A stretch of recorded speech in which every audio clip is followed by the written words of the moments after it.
1950년대에 캐나다에 있는 맥길 대학에서 심리학자인 제임스 올드와 피터 밀러라는 분이, 이 교수님이 쥐를 가지고 실험 연구를 한 것이 있습니다. 쥐를 가지고 실험할 때 쥐의 이 뇌 이 시상하부에 그만 실수로 전기 자극을 흘러보내는 일이 있었습니다. 의도한 게 아니었습니다. 근데 미세한 전기 자극이 이 쥐 뇌의 신경에 건드려졌는데, 어떤 그 부분을 전기를 흘러보내려고 한 게 아닌데 실수로 전기가 흘러갔는데, 그 뇌에 자극을 받은 이 쥐가 이상하게 그 자극을 받는 것을 좋아하고, 그 다음 자꾸 일부러 그 자극에 자기를 노출시키더라는 것입니다. 그래서 그게 아마 쾌락의 느끼는 신경 중추였던 것 같습니다. 몰랐는데 우연찮게 그걸 발견하게 된 겁니다. 그래서 이게 흥미를 느낀 과학자들이 다른 실험을 진행했습니다. 쥐를 2개의 버튼이 있는 작은 방으로 가두어 놨습니다. 한쪽 버튼을 누르면은 쥐가 좋아하는 먹을 것이 나오고요, 다른 쪽 버튼을 누르면은 쥐의 뇌에 장착된 그 자극이 작동해가지고 쾌락 중추를 자극하도록 되어 있습니다. 지렛대를 저래 설치해 놓고 그 지렛대를 쥐가 밟으면은 한쪽에는 먹을 것이 나오고, 한쪽에 지렛대를 밟으면 계속 자기 쾌락 중추를 자극하게 되는 그런 시험을 한 것입니다. 놀라운 일들은요, 쥐들이 우연히 발견했던 그 쾌락의 중추를 자극하는 그 지렛대를 계속 누르는 거예요. 먹지도 안 하고 식음을 전폐하고 계속 쾌락의 중추를 자극하는 그 지렛대만 누르더라는 겁니다. 이제 아예 다르게 실험을 했습니다. 저 쾌락의 중추를 지렛대를 누르는 곳으로 가려면은 바닥에 전류가 흐르는 장치를 해놨기 때문에 그 전류가 흐를 때 얼마나 따끔따끔하고 아프잖아요. 고통스러운데 그걸 지나가야 저 쾌락의 중추 지렛대를 누를 수 있는데, 더 불구하고 이 쥐들이요, 그 고통을 마다하지 않고 전류가 흐르는 바닥을 지나가지고 기어코 그 쾌락의 중추 지렛대를 계속 누르더라는 거예요. 심지어 어미쥐가 갓 태어난 새끼쥐를 내팽겨 쳐두고 계속 쾌락의 중추를 잡은 지렛대를 두드려 대더랍니다. 심지어 1시간에 무려 7,000번을 누르더라는 거예요. 7,000번을. 나중에 거품 물고 쓰러졌습니다. 쥐가. 어떤 쥐는 수백 번 계속 미친 듯이 누르다가 내가 다 죽기도 하고요. 이 실험을 보면서 여러분, 놀라운 것을 우리가 느끼게 됩니다. 이야, 이 인간 세상과 똑같다. 이 오늘 우리 사람이 살아가는 시대의 모습이 아닌가 하는 거예요. 우연히 쾌락의 길을 잘못 접어들고는 거기 한번 빠져가지고 들어갔다가 자식이고 가정이고 뭐 다 내팽개치고, 미쳐 날 때는 어떤 주부의 이야기, 어떤 남편들의 이야기가 너무나 일상화될 정도로, 이제는 그런 거 뉴스 보도도 안 되고, 그 다음에 막장 드라마가 됐을 때 그제서야 뭐 보도가 되지, 이런 거는 뭐 너무나 흔한 이런 사회가 돼버렸어요. 이 과학자들은 우연한 실수로 쥐에게 그런 잘못된 자극을 줬지만은, 사탄은요, 악한 의도를 가지고 고의적으로 일부러 우리를 이런 자극 속에 빠뜨립니다. 우리의 자녀들을, 어린 청소년들을 이 쾌락에 빠뜨리려고 끊임없이 교활하게 공격하고 있는 것이 오늘의 우리 현실입니다. 말세가 되면은 고통의 때가 있는데 자기를 사랑하며 그랬습니다. 쾌락을 좋아하고 하나님보다 세상 그 재미를 더 좋아하는 때가 온다고 그랬습니다. 그러다가는 멸망밖에 없습니다. 겉보기에 멀쩡한 가정도요, 속을 들여다보면은 남편이나 아내가, 때로는 자식이 이 쾌락의 지렛대를 밟는데 정신이 팔려가지고 가정이 황폐해져 있고, 그 인생이 여러분 그냥 끝장나 있는 것 같은 그 직전에 가는 것들을 보게 됩니다. 여러분, 꼭 실험실의 쥐처럼 자기 역할이고 신분이고 다 망가간 채 새끼가 금방 태어난 새끼인데 젖먹는 것도 포기하고 계속 쾌락에 중추 눌렀던 것처럼 말이죠. 전기가 통하든 말든 개의치 않고 지렛대를 향해 달려오는 모습이 오늘 말세를 살아가는 많은 사람들의 모습이라는 것입니다. 사랑하는 여러분, 우리는 하나님의 자녀된 우리는 그래 살면 안 됩니다. 예수님을 믿기 전에, 예수님을 통해서 하나님을 알기 전에 그런 삶을 사는 것은 이해가 돼요. 근데 이제는 우리는 예수님을 통해서 우리가 옛 자아가 추구하던 세상의 어떤 쾌락과 세상의 험한 것에 더 이상 또다시 눈을 돌려가지고는 여러분 우리가 살아갈 수가 없어요. 누구든지 그리스도 안에 있으면 새로운 피조물이라 이전 것은 지나갔으니 보라 새 것이 되었도다. 출애굽을 했어요. 그 우상 숭배를 하는 그곳에서 잘 먹고 잘 사는 것 같지만 그것들은 전부 다 지옥을 향하는 것이었어요. 거기서 우리를 건져내셨어요. 출애굽시키셔가지고 홍해까지 건넜어요. 광야에 나와 있습니다. 이 광야 같은 세상에서 천국을 바라보면서 가나안을 바라보면서 여기서 또다시 애굽의 삶을 그리워한다면 그 사람은 몸은 출애굽했지만 마음은 출애굽이 안 돼 있어서 애굽에서의 그 사람들이 타락하게 생겼던 우상 숭배와 그거에서 재미났던 그걸 그리워한다면 이 자기 뇌가 타들어가고 죽어가는 이 실험주의와 다를 바가 뭐겠어요? 우리가 달라진 신분, 지금은 나를 살려주신 이 주님의 은혜 안에서 이제는 하나님이 주신 새 삶의 목표, 새 삶의 스타일을 가지고 여러분 하나님 닮아가는 거룩을 추구하는 삶을 살아야 될 때가 온 것입니다. 여러분 오늘 21절 말씀을 보면은 이렇게 말씀하고 있습니다. 21절 말씀을 보시기 바랍니다. 시작. 그러므로 누구든지 이런 것에서 자기를 깨끗하게 하면 귀 쓰는 그릇이 되어 거룩하고 주인의 쓰심에 합당하며 모든 선한 일에 준비함이 되리라. 아멘. 자기를 깨끗하게 해야 된다. 이 세상 가운데 여전히 더러운 가운데 있으면은 하나님께서 나를 쓰시려고 그 더러운 곳에서 구정물에서 건져냈는데, 장망성에서 애굽에서 건져냈는데, 그래서 다시는 글로 돌아가지 말라고 홍해를 6지까지 건너고 다시 홍해가 합장되어서 우리를 추격하고 오는 자를 죽여버리고 다시는 애국을 못 돌아 만드는데 내 마음은 자꾸 타락했던 옛날의 그 삶에 대해서 눈길을 자꾸 다시 돌린다는 것은 이거는 하나님 앞에 여러분 배은망덕한 삶이고, 그리고 우리가 주신 이 새 삶의 영광을 놓치는 거란 말이에요. 과거에 어린이들이 번데기를 먹고 죽는 사건이 신문에 보도된 적이 있습니다. 번데기를 애들이 좋아하는데 먹고 왜 죽었을까요? 그 이유는 번데기를 담았던 자루에 농약이 묻어 있었기 때문임이 밝혀졌습니다. 독이 묻어 있는 그릇, 사람은 그걸 번데기 파는 사람은 잘 몰라가지고 실수하지만 하나님은 그런 실수 안 합니다. 우리는 모두 그릇이거든요.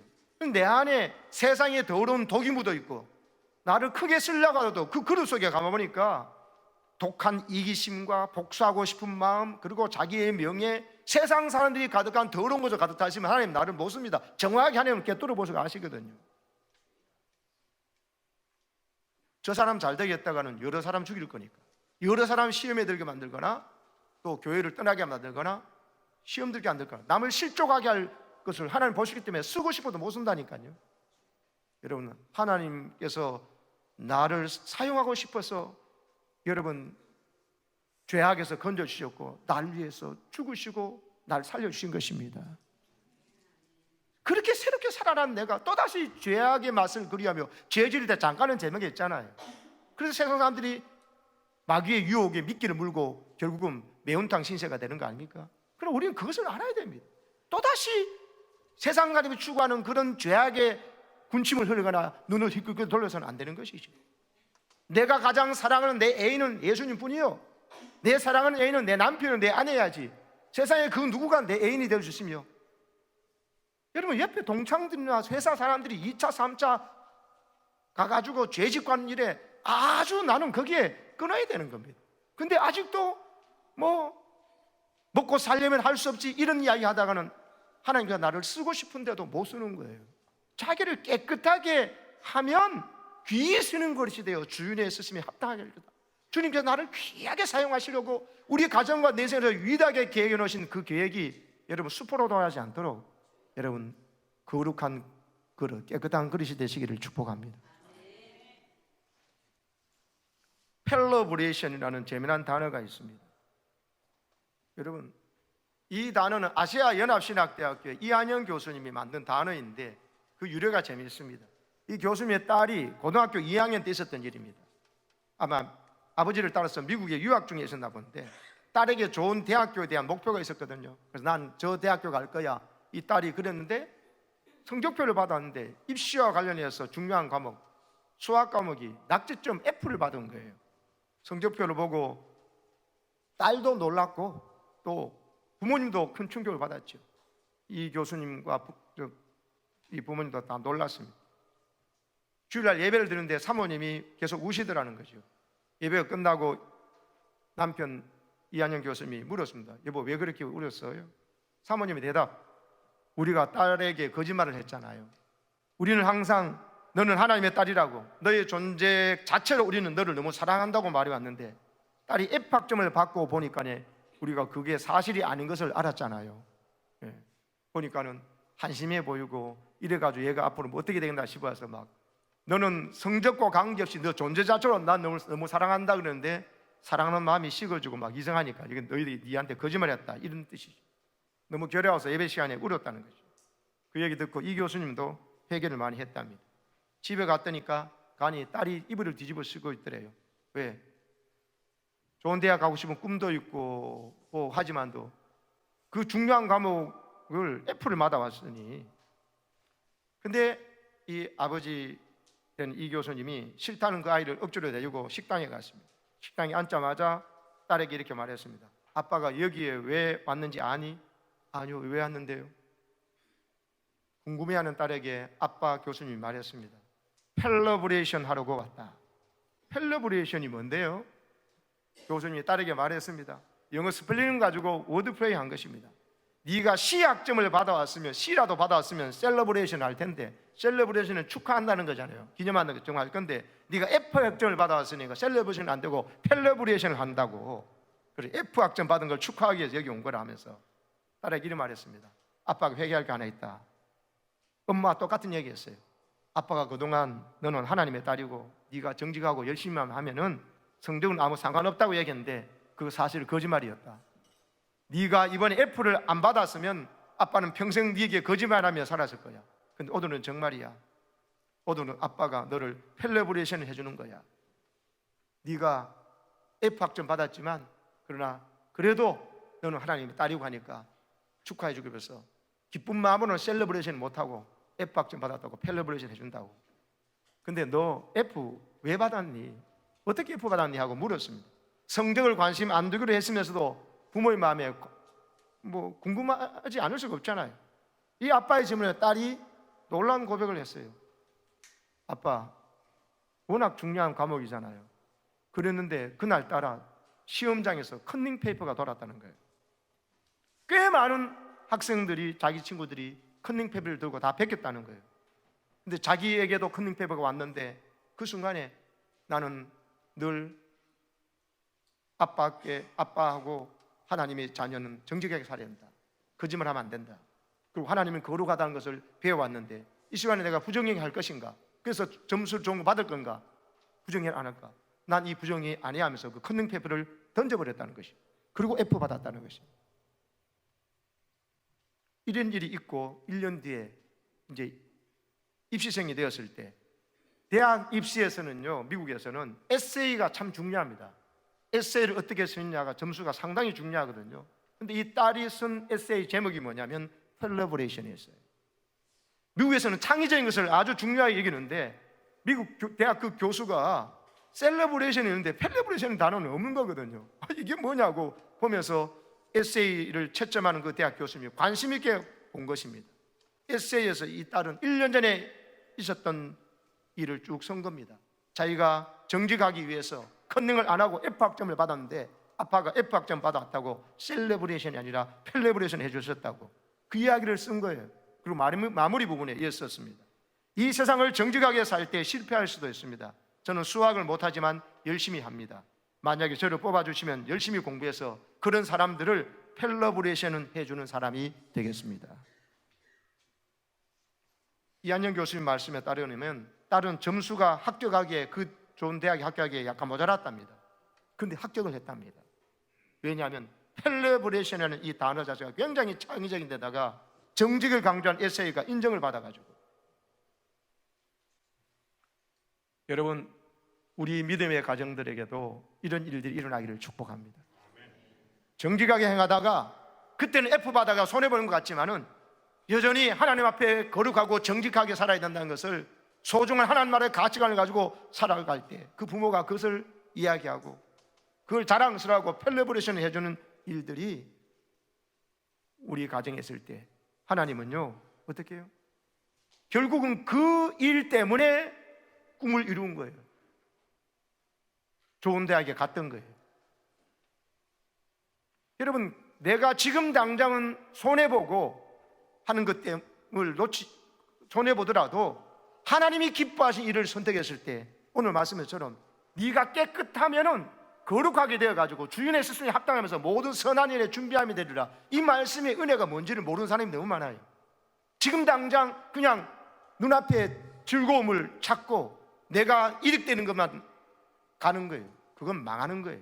하나님이 준비해 오신 내가 이 성적도 좀 부족하고 이게 좀 부족하고 내가 집안도 학벌도 부족하더라도 하나님 앞에 정직하게 살고 믿음으로 살면 하나님이 주시는 모든 선한 일에 위대한 일에 준비함이 되는 것은 놓치는 사람이 너무 많다는 거예요. 사랑하는 여러분, 하나님 앞에서 거룩하게 구별되게 세상 사람과 다르게 사심으로 지금 당장은 좀 어려운 일이 있고 손해보는 일이 있도록 결코 손해보게 하지 않게 하시는 하나님을 만나시기를 축복합니다. 레위기 11장 45절에서 하나님 말씀하십니다. 나는 너희의 하나님이 되려고 너희를 애굽 땅에서 인도하여 낸 여호와라. 다 같이 내가 거룩하니 너희도 거룩할지어다. 너희 하나님이 되려고 너를 구원해냈다. 구원받았으면 이미 너는 내 백성이 되고 나는 너희 하나님이다. 그러니까 너는 나를 닮아야 된다. 내가 너희의 아버지니까, 내가 너의 왕이니까 내 백성, 내 자녀는 나 닮아야 된다는 것입니다. 거룩이 뭡니까? 하나님이 가시는 길을 따라가는 거예요. 예수 믿는 우리는 거룩을 추구해야 됩니다. 내 동창들, 회사 사람들 다 그래 가더라도 여러분 우리는 그러면 안 됩니다. 세상 가치관이 내 안에 흘러들어오거나 교회 안에 흘러들어오는 것은 이건 망하는 거예요. 하나님이 준비하신 놀라운 선한 계획이 무너지는 거예요. 지금 당장 손해보는 일에 여러분 위축되지 마시기 바랍니다. 하나님은 쓰시려고 우리를 건져내셨어요. 이미 하나님의 자녀가 되기 때문에 거룩하게 살라는 것입니다. 신약의 베드로전서 1장 15절도 이렇게 말하고 있습니다. 같이 읽어보세요. 시작. 오직 너희를 부르시는 거룩한 이처럼 너희도 모든 행실에 거룩한 자가 되라. 우리를 부르신 거룩한 하나님, 우리 예수님처럼 모든 행실에 세상 사람과 다르게 살아가라. 심지어 히브리서 12장 14절에는요 이런 말씀까지 하시거든요. 시작. 모든 사람과 더불어 화평함과 거룩함을 따르라. 이것이 없이는 아무도 주를 보지 못하리라. 놀라운 말씀이에요. 주를 못 본다는 이야기는 천국 못 간다는 이야기예요. 이 땅에서도 주님을 못 보면 어떻게 합니까? 그건 제일 무서운 저주지요. 거룩함을 따를 때 주님을 보게 되고 다른 사람하고도 화평을 쫓으라는 거예요. 다른 사람과 계속 불화하고 입장하고 막 불편한 관계 있으면 안 된다는 거예요. 하나님의 나를, 하나님하고 원수된 나를 화목하게 만들도록 하나님 나를 사랑해 줄 때 그 사랑 받았으니까 다른 사람에 대해서 긍휼히 여기고 하나님 나를 긍휼히 여기시되 다른 사람도 긍휼히 여기면서 화평해지고 그리고는 거룩함을 따르라는 거예요. 이거는 절대로 혼자 못합니다. 그래서 오늘 22절에 이렇게 말하고 있습니다. 22절 보시기 바랍니다. 시작. 또한 너는 청년의 정욕을 피하고 주를 깨끗한 마음으로 부르는 자들과 함께 의와 믿음과 사랑과 화평을 따르라. 청년의 정욕, 세상의 유혹을 상징하는 저 악한 세상의 가치관으로 말하는 이 청년의 종료, 저거 혼자서는 절대로 감당 못한다. 함께 싸워야 된다는 거예요. 주를 깨끗한 마음으로 부른 자들과 함께. 그래서 여러분, 교회는 거룩한 공동체가 되어야 됩니다. 교회 안에서 하나님 앞에 말씀과 기도로 거룩해지는 사람들이 모임이 중요한 거예요. 그래서 여러분, 이 예배가 중요하고, 예배의 이 오늘 목장 모임이 왜 그래 중요한지 아세요? 주를 깨끗한 마음으로 부른 자들과 함께 모였을 때 그들은 점점 더 거룩해져요. 근데 일주일 동안 우리가 어떤 데 노출되느냐? 세상 가치관으로 물들이는, 아까 미친 듯이 쾌락에 중춤하는 지렛 때만 계속 눌리는 쥐들이 가득한 곳에서 사니까 그렇게 나도 안 살면 바보처럼 느껴지는 환경에 노출되어 있다니까요. 교회에 와서 깨끗한 마음으로 주를 부르고 기도 응답받고 또 기도 응답 중에 있고 눈물로 어려운 가운데 믿음을 지켜나가는 사람들과 자꾸 아까 펠려보내셨던 그런 사람들 이야기가 들으면서, 아, 이게 정상이고 이 결말이 이렇게 되는 거를 여러분 서로 봐야 돼요. 그런 거 하나도 못 보니까 옆에 사람 다 2차 3차 가가 죄 짓고 애인 문화 있고 뭐 더럽고 하는 거 보니까 그런 식으로 살아가는 거예요. 아닙니다, 여러분. 주를 깨끗한 마음으로 부른 자를 함께 모여서 그런 자들이 친구가 되고 그런 교제 그룹에 있을 때 내 삶도 나도 모르는 사이에 거룩하게 구별되어 있는 것입니다. 누구하고 교제하느냐가 정말 중요한 것이에요. 여러분, 제일 친한 사람이 누군지 한번 돌아보세요. 세상 가치관에 물든 사람, 하나님 나라 가치관에 물들지 않은 사람이 제일 위험한 사람이에요. 그 증거를요, 저는 지난번에 그 예일대학교에, 미국 예일대학교의 교수님들이 연구한 것을 국제적인 과학 학술지인 사이언스 어드밴시스에 제출된 논문을 통해서 알게 되었습니다. 영화 한 편, 2시간짜리 영화 봤는데요, 담배 20개 피를 피운 것 같이 흡연을 한 효과가, 무서운 결과가 나오더라는 거예요. 제가 그냥 말하면 안 믿었을 거예요. 저 보시면은 저게 국제학술지에 실린 논문이거든요. 금연 공간인 영화관에 2시간짜리 영화를 봤는데 내가 담배를 20개 피운 그런 맞먹는 3차 간접 흡연 피해가 있다는 것이 연구 결과로 밝혀진 거예요. 어떻게 된가?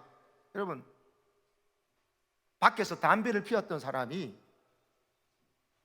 영화관에도, 영화관은 담배를 안 피우잖아요. 근데 그 사람에게 옷에 묻어있고 피부에 묻어있고 머리에 묻어있던 이 담배에 묻어있는 발암 물질들이요, 다 그 좌석이나 그 공간을 채운다는 거예요. 그래가지고 1차 흡연은 자기가 피우는 거, 2차 흡연은 담배 피우는 사람 옆에서 2차 흡연을 흡연 피해잖아요. 3차 흡연은 다른 데서 담배 피웠고 그 사람이 여기 와 있는데 그런데도 이런 피해가 있어진다는 거예요. 그래서 공공 건물의 금연 정책을 15년 동안 했던 독일의 한 영화관에서도 나흘 동안 환기유를 통해서 오는 공기를 포집해서 분석해 보니까는 담배에 들었던 발암물질 벤젠을 비롯해서 담배 연기에 포함된 35가지 성분이 그 영화관 안에서 나오더라는 거예요.